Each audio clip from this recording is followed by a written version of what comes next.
Sexo é importante para você? Você pretende transar pelo resto da tua vida, até o final dos tempos? A gente vive num mundo onde é impregnado o romantismo. As pessoas mentem em relação ao sexo. Por conta dessa minha dedicação extrema ao trabalho, como eu trabalho com sexo, ele diz assim, fale menos e faça mais. Então...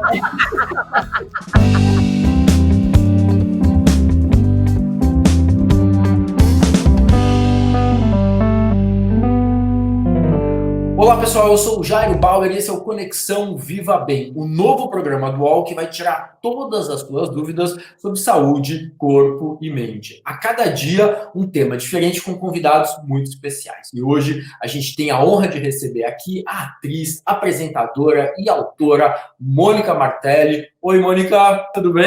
Oi Jairo, tudo bom? Feliz de estar aqui com você, obrigada pelo convite. Imagina, muito obrigado por ter vindo. E a psiquiatra e minha colega Carmita Ábido, com quem eu aprendi quase tudo que eu sei sobre sexo. Oi, Carmita. Oi, Jairo. Obrigada pelo convite. Um prazer estar aqui com você, com a Mônica. Muito obrigada. Estou muito feliz.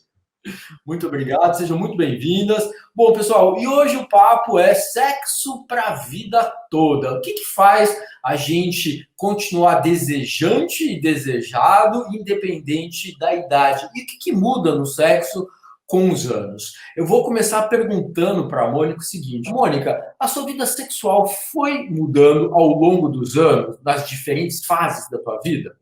Bom, foram alguns parceiros, né? Então, em cada relação que eu tive, o sexo foi mudando. Inclusive, já estou com várias questões para perguntar para vocês. Então, assim, várias questões. Eu estou vivendo um momento muito atípico agora, porque eu entrei na menopausa, só que eu estou com um namorado novo. Então, é atípico. Geralmente, a mulher que está entrando na menopausa, pelo menos a experiência que eu tenho com muitas amigas, são mulheres que já estão vivendo 20 anos casada, 25 anos casados, os filhos indo embora. Então, eu acho que fica mais complicado. Eu, sorte de Deus, acho que eu merecia isso na minha vida, e depois de tanto sofrer de amor, mas eu tô vivendo, eu acho que está equilibrando essa entrada na menopausa com uma relação com muita paixão, com muita troca, com muita parceria, e isso está me ajudando. Mas eu quero falar uma outra coisa. Bom, eu vivi uma relação de 10 anos, tá? Foi um casamento, e que eu tive a paixão, né? Eu tive todo aquele início de relação, apaixonada, vivemos juntos durante muito tempo, e obviamente, como acontece com muitos casais, o sexo, a libido foi diminuindo. Eu acredito que seja, bom, acúmulo de mágoas, porque eu acho, eu não sei, eu tenho a sensação, depois vocês me tiram, a Carmita pode falar, você pode falar, que assim, parece que o homem tem uma libido sempre maior. A libido da mulher, ela é mais complicada, ela tem a ver se ela está bem, se tem algum romance, se ela está bem, se o casal está bem entre eles. Então, eu acho que isso também é mais complicado. Eu acho que tem um cúmulo de mágoas que tem casais que conseguem conversar sobre isso, conseguem passar por isso e outros não, entendeu? Então, eu tive um acúmulo de mágoas, a minha libido foi diminuindo sim, e eu não sei também se está muito relacionado às expectativas que a gente tem da vida sexual. Eu acho que isso também, gente, vocês podem me ajudar a falar sobre isso, eu acho que isso atrapalha muito, que a gente vive num mundo onde é impregnado o romantismo, as pessoas mentem em relação ao sexo. Então, você pergunta para todo mundo transa 3 vezes por semana, todo mundo sabe muito sobre orgasmo, todo mundo está muito feliz. Então, eu acho que a gente cria uma expectativa em cima do sexo, das relações, que elas não são correspondidas e a gente vai ficando frustrada. A gente vai falando, peraí, será que só eu não tenho essa vida sexual? Eu acho que todo mundo mente. Mas, para mim, eu acho que muita gente mente. Mas eu acho que o segredo, para mim, depois de várias relações e experiências que eu tive, é a conversa, a comunicação, é você tentar entender seu corpo, é tentar falar para o parceiro o que te faz feliz, é tentar falar para o parceiro como você sente prazer, e tentar driblar essa rotina, esse dia a dia que é massacrante. Claro que é, porque assim, a paixão, eu não sei se eu estou errada, mas a paixão, ela veio assim, o medo de perda, as incertezas, isso é muito excitante. Então, quando você está num casamento com a rotina, com o filho, com o trabalho, com o problema, com medo, com os medos de trabalho, os medos de não ter dinheiro, isso tudo atrapalha no sexo. Então, para mim, me atrapalhou muito. E eu hoje, nessa minha nova relação, eu tento... Claro, gente, tá muito no início ainda, né? Então, não preciso nem tentar nada, eu estou vivendo, entendeu? Não estou tentando ainda nada, eu estou ainda vivendo. Mas eu acho que eu não queria errar como errei das outras vezes. Eu queria conversar mais, colocar esse jogo, não deixar esse jogo erótico cair. Legal. Carmita, Mônica falou uma coisa interessante, né? Falou da questão da sexualidade, do desejo e da menopausa, dessa chegada de um novo relacionamento, como lidar, né, com esse acúmulo de mágoas ou de frustrações que a gente muitas vezes carrega durante um relacionamento de mais tempo. Na tua experiência, como lidar com a chegada da menopausa, né, e com todos esses fatores de um relacionamento de mais tempo? Assim, como lidar com essas questões todas? Isso aí. A Mônica falou coisas muito interessantes no seguinte sentido: definir a mulher. A mulher é muito diferente do homem em termos de sexualidade, e a gente começa a ver essas diferenças já na parte biológica, física, hormonal. O que acontece? A mulher oscila hormonalmente o tempo todo. Nós temos ciclo menstrual, e no ciclo temos uma fase em que é um tipo de hormônio, depois é outro, aí vai para a gestação, para a amamentação, para o climatério, para a menopausa. O tempo todo a gente cicla. E aí você está num relacionamento onde o parceiro, se é uma relação heterossexual, está mais estável hormonalmente, e ele tem uma demanda sexual mais uniforme. E aí começa, né, a partir do biológico, talvez um desentendimento, né, emocional, porque você não quer, ele quer. E o homem, quando faz sexo, fica muito mais interessante, satisfeito, simpático, generoso, né, do que quando ele precisa fazer e ele não conta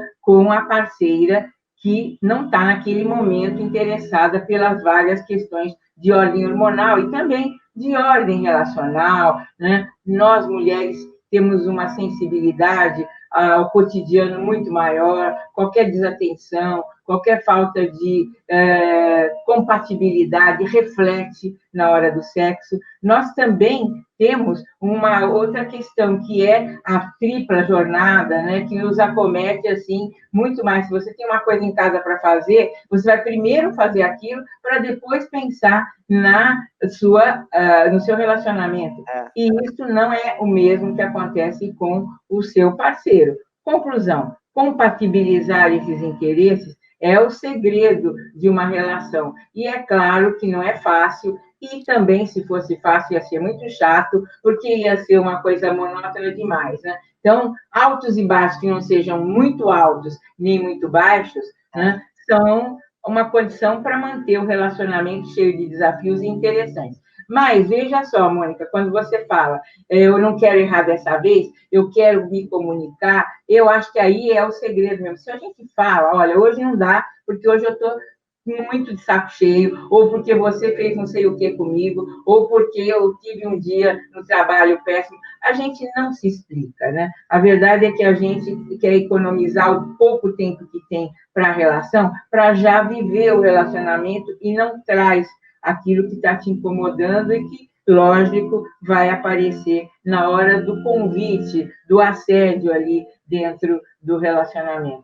Então, agora que você está começando, sugestão, já que você me perguntou, vamos falar, né? Vamos falar. Eu acho que a gente tem direito de não estar tão disponível hoje, e amanhã, quem sabe, eu estarei, ou dependendo de como você lidar com a minha pouca disponibilidade, pode ser que ela aumente. Eu sinto que as mulheres, elas não têm coragem de falar o que elas sentem, o que elas estão passando. Então, assim, as mulheres, elas transam sem estar com vontade, com medo de perder o marido. Quando a Carmita falou, a mulher engravida, amamenta. Nesse momento, super solitário para a mulher, a gente acaba de ter filho, está amamentando. Gente, a libido é zero, você quer amamentar aquele bebê. Eu sinto que as mulheres transam sem ter vontade. Eu sei que falar isso hoje é uma coisa nossa, mas a gente está vivendo todo um movimento feminista, que a gente está entendendo que as mulheres não fazem mais o que elas não querem, mas existe uma teoria desse movimento, existe uma realidade.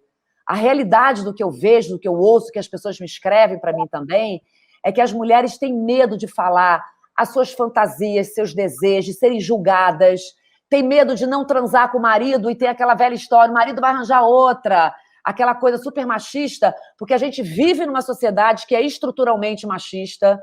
As mulheres têm medo de falar de que forma elas sentem prazer, porque tem medo do homem julgar. E isso, gente, eu ouço de mulheres casadas há muito tempo, é isso que eu fico impressionada.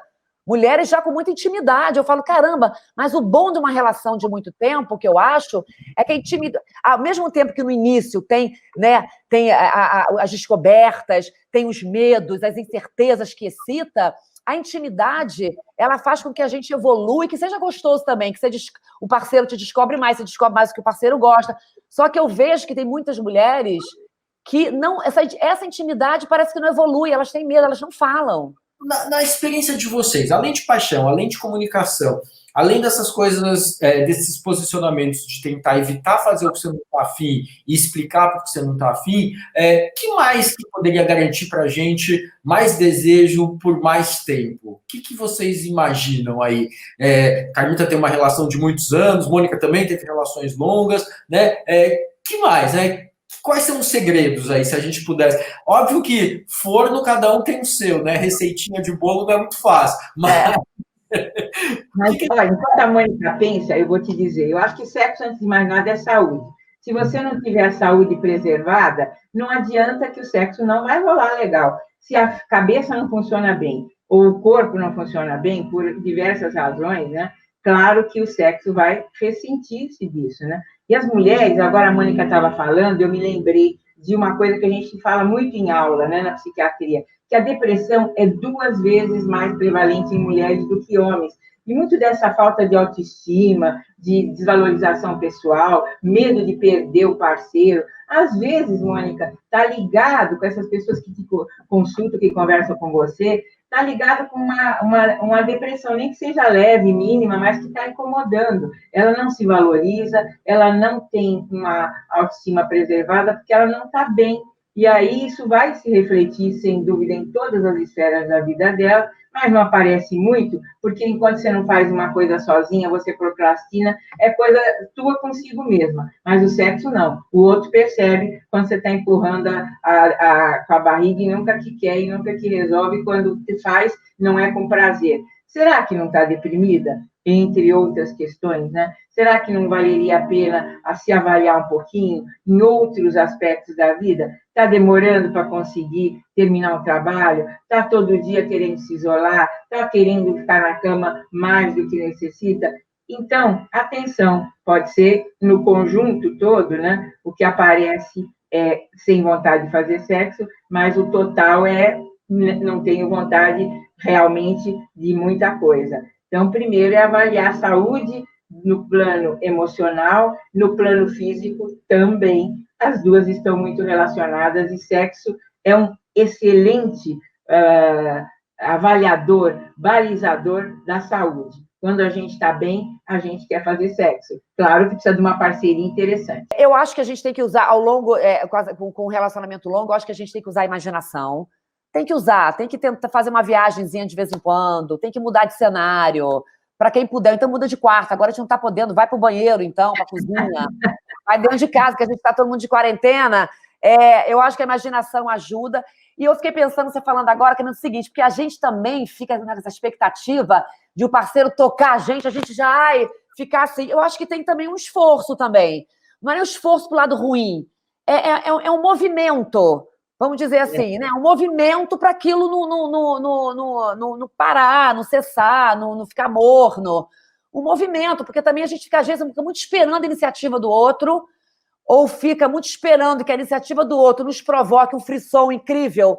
Talvez não provoque mais esse frisson incrível, pode provocar outras coisas. E quando a gente é jovem, aquela sensação que dá só de ser tocado, ou de pensar em alguém, não vai acontecer mais, até porque toda a libido do adolescente está dirigida para isso. Ele quer fazer sexo, ele quer ter contato com o corpo dele, com o corpo do outro, quer ter sensações. Mas conforme a vida vai passando, sua libido vai se distribuindo para um monte de coisas que você quer.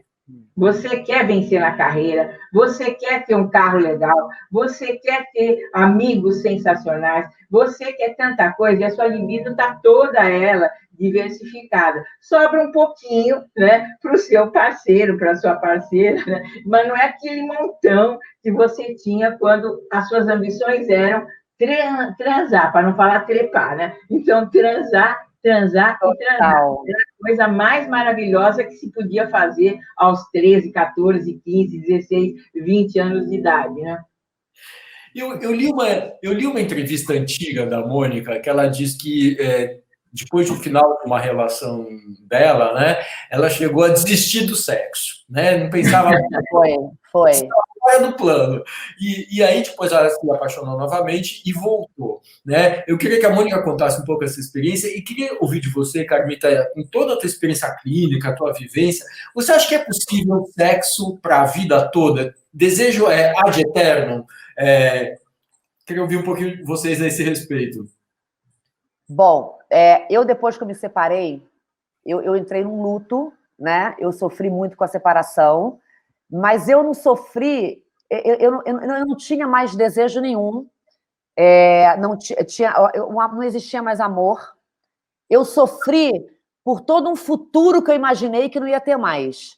Eu sofri por toda uma ideia de família que eu queria ser e que eu não ia ter mais. Então, é claro, é uma mudança de vida muito grande. Então, realmente eu entrei num luto, passei por várias fases desse luto, várias fases. No início foi, né, chorando, depois ficava atrás da pessoa pelas internet, pelo computador para ver onde a pessoa estava, já fiz de tudo. Já escolhi 3 pessoas para ligar o dia inteiro para os meus amigos, 3 amigos que eu escolhi para ligar o dia inteiro para falar mal da pessoa, para falar mal, para falar mal, para falar mal. Eles não falavam nem oi, tudo bem comigo, só me ouvia para falar mal. Só que eu fiquei 1 ano sem ficar com ninguém e com a libido zero, eu não tinha vontade. Mas aí eu ia para minha terapia, eu falava, ai, cara, será que eu nunca mais vou sentir tesão? Eu ficava com esse medo. Ela falou, não, Mônica, você vai sim. O dia que alguém te despertar, vai voltar igual. Gente, voltou igual, tá? Eu tô que nem adolescente. Voltou igual. Mas eu quero avisar para todas as mulheres, eu tô com 52 anos, então isso é uma inspiração, porque tem muita mulher que acha que chegou aos 50, acabou a vida, entrou na menopausa, acabou, porque a gente vive numa sociedade que enaltece a juventude, então você entra, você termina seu ciclo, né, reprodutivo, acho que vai ladeira abaixo. Então não é bem assim, a minha vida parece que eu estou começando agora. Nunca amei da forma como estou amando e nunca me senti amada da forma como eu estou me sentindo amada. Mas eu fiquei 1 ano verdadeiramente sem ter vontade de ficar com ninguém. E aí eu ouvi de tudo. Eu ouvi, tipo assim, Mônica, cuidado, vai virando uma teia aí, você tem que começar a fazer mesmo sem querer. Você tem que começar a fazer um movimento aí, porque, olha, senão você nunca mais vai transar. Eu ouvi loucuras e eu resolvi respeitar o meu tempo. Entendeu?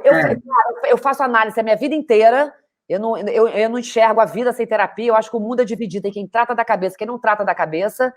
Então, eu resolvi respeitar meu tempo, entendi que uma hora ia voltar, mas tinha medo. Mas eu passei por isso, mas ressurgi das cinzas, voltei. Muito bom, parabéns. Então, Jair, o que você falou, de fato, né? A Mônica trouxe uma situação emblemática. A mulher, na entrada da menopausa, quando ela está iniciando um relacionamento, ela tem um comportamento sexual completamente diferente da mulher casada há 10, 20, 30 anos, que está nesse período ou até num período mais adiante na vida. Significa o quê? Os hormônios são iguais. Então, a questão não é meramente e exclusivamente hormonal, né? Tem o aspecto emocional de começar uma coisa nova, de ter uma expectativa, de estar zerado em termos de mágoas, ressentimentos, tudo isso ficou para trás. Você está começando uma coisa que você está investindo toda a sua energia nela. Então, a libido está a 1000, diferente daquela outra senhora de até menos idade que você, uma jovem senhora de 40 anos, que já está há 15 anos no relacionamento e nem está na menopausa, mas já está pensando que, olha, acho que os meus hormônios estão uma droga, porque eu não sinto mais nada. Aí ela vai, faz exames, está tudo bem, a saúde está ótima, mas o que não está bom? O relacionamento. Então, tem um aspecto relacional que Claro, ninguém é imune a uma convivência. A convivência leva a gente a passar por situações que nos melindram mais ou menos, né? A pandemia ajuda um pouco, porque a gente pensa na vida, se organiza, tem tempo para rever as coisas que faz e que fala. Então, tem um lado aí positivo da gente ter mais introspecção nesse período e, quem sabe, sair dele com uma clareza, né, daquilo que a gente deve ou não deve fazer nos nossos relacionamentos. Muito legal. E olha só, da mesma forma que a gente está cheio de curiosidades, cheio de dúvidas, você que está em casa assistindo a gente, se quiser mandar sua pergunta para a gente, faça, porque a gente vai tentar passar essa pergunta para os nossos convidados o mais rápido possível, né? É só dar uma olhadinha nas redes sociais do Viva Bem UOL e mandar a sua dúvida. E, aliás, chegaram já algumas dúvidas para a Carmita e para a Mônica. Eu começo com a Mônica perguntando o seguinte: Mônica, sexo é importante para você? Você pretende transar pelo resto da tua vida, até o final dos tempos? Pelo amor de Deus, sim, pretendo. Eu acho o sexo muito importante na minha vida. O sexo sempre teve um espaço, assim, um lugar muito grande nas minhas relações. Eu acho muito importante mesmo. Até porque uma relação sem sexo, você vira irmão, né? Você vira outra relação, mas não é relação de um casal. Eu acho que sexo faz parte, é uma coisa muito importante. E eu sempre tentei levar para um caminho de falar o que eu gosto. Eu nunca tive muita preocupação. Eu acho que também tem a ver com a criação que eu tive. Eu tive pais que foram apaixonados, se separaram na guerra, mas foram apaixonados, e eu lembro dessa paixão. Então, não sei se isso influenciou também, mas eu tenho uma mãe também que sempre conversou comigo sobre educação sexual, que eu acho uma coisa importante também. Eu acho que as pessoas crescem com uma ideia muito errada de sexo. Há pouco tempo atrás, eu estava fazendo unha com uma mulher que lá no Rio, quando eu morava lá, e ela falando: Mônica, você sabia que eu nunca tinha tido orgasmo até ter o meu segundo filho? Porque como eu sempre via filme pornô, eu achava que se um homem encostasse em mim, eu já estava lá tendo orgasmo. E depois eu entendi que não. Então, assim, as pessoas aprendem de forma errada. A pornografia também te ensina de forma errada. A mulher se acha frígida, se acha que não tem, né? Com a simples penetração, a mulher já está lá na loucura, a coisa não é assim. Então, assim, eu tive uma educação sexual em casa, minha mãe conversou comigo sobre isso de uma forma adequada para a minha idade, no início da minha vida sexual. Eu acho que isso deve ter me ajudado também. Então, eu levo isso para minhas relações. Transparência dentro do possível, de falar o que eu gosto, de falar de como me dá prazer, de falar o que eu quero. Então, eu acho que isso me ajudou e tomara que eu consiga, entendeu? Ter sexo pro resto da minha vida. Uma decisão eu tomei, eu não vou morar junto, tá? Eu tô namorando. Eu acho que isso vai ajudar também, não sei. De repente eu vou mudar de opinião. De repente, na próxima encontro nosso, eu vou falar: gente, casei, tô morando junto. Mas, por enquanto, eu não quero morar junto. Carmita, muito bom, a Mônica falou. Uma perguntinha para você que é a seguinte: Carmita, na sua experiência, e ainda mais agora nesse momento de pandemia, quem você acha que tem uma vida sexual melhor? Quem está casado, quem está numa relação estável, ou quem está solteiro, soltinho na vida?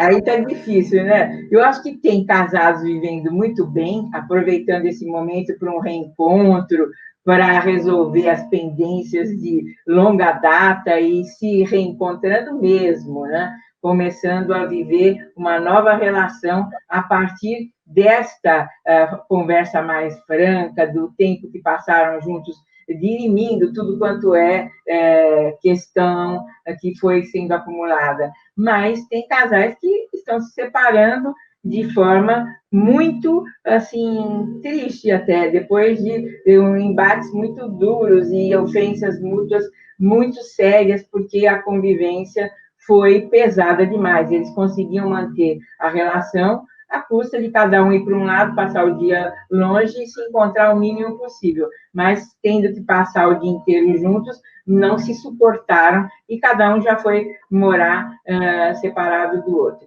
Não vou dizer para você que os solteiros deixaram de fazer sexo presencial, não.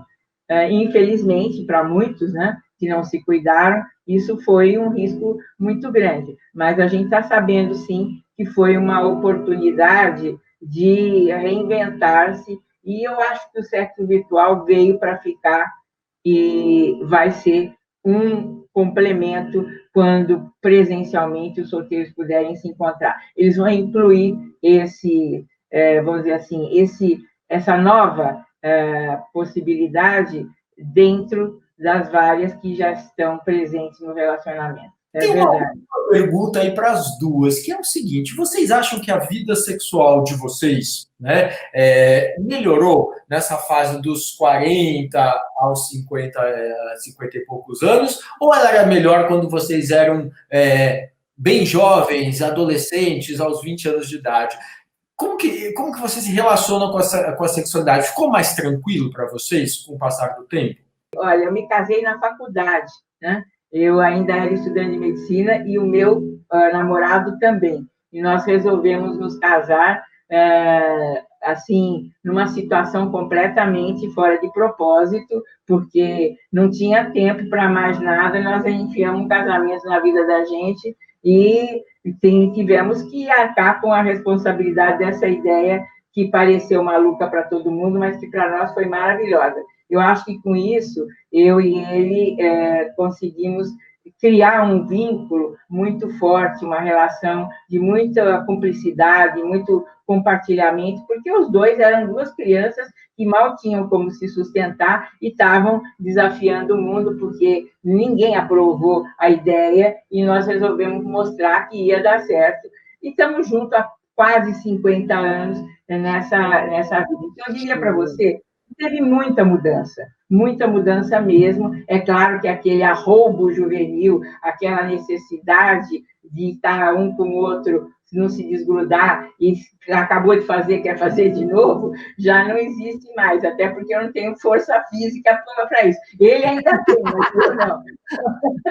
E a gente sabe que o ritmo, né, numa relação civilizada é dada pela mulher, né? Vai acontecer na medida em que ela sentir que está podendo e está querendo. Então, eu vou dizer para você que mudou muito, a gente aprendeu, cresceu, eu fui perdendo com o tempo e com a minha especialidade também, qualquer tipo de bloqueio. Hoje eu me sinto uma pessoa sexualmente muito livre e consigo ainda ter ideias novas para aplicar no relacionamento, mas é claro, a frequência já é outra, né? Eu não tenho mais a necessidade real de fazer sexo todo dia, às vezes mais do que uma vez por dia, que era o usual lá nos meus 20 anos. Eu digo para você que aproveitei bastante, sinto saudade daquela época, mas sei que a vida vai adiante, né? E hoje eu vivo uma relação que tem a seu favor essa questão da intimidade, né? A intimidade que foi conquistada com décadas de convivência, e a gente se entende muito bem, sem muitas palavras, e inclusive no sexo. Então, isso é bastante bom. Mas eu acho que dei certo. Não acredito que seja necessariamente assim para todas as pessoas. Eu acho que quem não vive bem com alguém deve resolver logo e partir para uma outra relação, porque a vida passa muito rápido e ninguém merece não ser feliz no seu relacionamento. Muito legal, muito legal. Eu acho que as pessoas, assim, gente, toda vez que a gente ouve uma história assim, né? Tá casada há 50 anos, a gente fica assim, ai, todo mundo quer isso, né? Por que será? Todo mundo inveja, né? Porque todo mundo pergunta, Mônica, o que você acha que é o segredo para uma relação duradoura? Você, eu não sei, entendeu? Eu não sei, eu estou descobrindo também junto, mas como isso é uma coisa, é bom de ouvir, né? É gostoso. É bonito. Eu vou dizer, Mônica, eu sou considerada brava por ele, né? Eu falo, você é muito brava. Eu acho que é um pouco por aí, sabe? Porque eu não dou moleza, não deixo ao longo da minha vida, e essa é uma alternativa que eu deixo para as mulheres. seja bem franca, diga aquilo que você está pensando, e se gostou, gostou, se não gostou, diga também, porque senão você não aguenta uma relação, ela não vai durar, né? Então, eu acho que é isso que, se tiver alguma coisa que eu acho que eu fiz, sem saber também por quê, mas acho que porque a gente se conheceu muito jovem, eu fui falando tudo que me vinha à cabeça, sem freios, e a relação foi se moldando, eu não tive inibição, e eu acho que para a mulher é muito importante que ela se posicione. Legal. Gente, olha, eu acho que a minha resposta está nisso aí que a Carmita falou agora. Seja franca. Eu acabei de pensar o seguinte: a minha vida sexual hoje ela é melhor porque eu acho que hoje eu sou mais franca comigo mesma. Eu acho que eu, quando era jovem, eu tinha uma necessidade muito de querer agradar, sabe? De querer agradar o outro. Eu passei muito por um tempo com isso, acho que muitas mulheres passam. Eu acho que eu fiquei um tempo perdida na minha profissão e eu acho que eu colocava um espaço, um peso muito grande para a vida sexual, para a vida amorosa. A vida amorosa sempre ocupou um espaço muito grande na minha vida. Mas, como eu estava perdida, né? Eu fiz direito, depois eu fiz jornalismo, e mesmo depois que eu comecei a fazer fui fazer teatro, eu fiquei muito tempo perdida dentro da minha própria profissão, fazendo vários trabalhos que não tinha resultados, e eu não conseguia sobreviver financeiramente na minha profissão. Então, eu colocava, talvez, um espaço, um peso muito grande para a vida sexual e não era, talvez, franca comigo mesma. A Carmita falou uma coisa anteriormente que eu fiquei lembrando. Claro, a gente vai tendo prazeres em outros lugares, perfeito isso. Eu lembro quando eu estreiei minha peça, Os Homens São de Marte, Pra Lá Que Eu Vou, que foi um grande sucesso, né, que mudou minha vida, né, que eu estreiei no teatro pequenininho, depois fui para o teatro grande. A minha vida profissional ela é contada antes e depois dos Homens São de Marte, Pra Lá Que Eu Vou. Eu lembro que eu até transava menos, porque na época eu acho que eu estou gozando no palco. Eu estava tão feliz com aquilo me sentia tanto. Você está entendendo? Aquilo era tão visceral para mim, aquilo ali, a plateia. Eu estou com muita falta do teatro, que aquilo ali. Então, eu acho que eu fui colocando o sexo no devido lugar, com espaço enorme, que eu acho que tem que ter, mas eu acho que eu fui colocando no devido lugar, acho que é por isso que a minha vida sexual hoje é melhor. Porque é isso que a Carmita falou, eu acho que eu sou mais franca comigo mesma. Bacana. E agora, aquela última parte do programa, a nossa sessão confessionário.